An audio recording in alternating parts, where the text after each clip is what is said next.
Here I have BLACKVIEW BL6000 Pro, and today I'm going to show you how to change system language on this device. So firstly you have to open settings, then you have to go to the system section, then go to the languages and input, languages, add a language. Here you can see the whole list of the available system languages.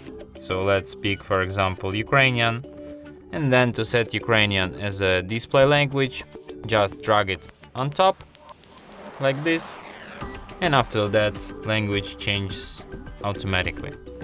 So if you want to change it back to English, just go to the налаштування, then Система, Мова та ведення, Мови, and drag English back on top.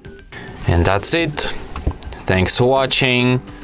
If you find this tutorial useful, don't forget to hit that like button and subscribe to our channel.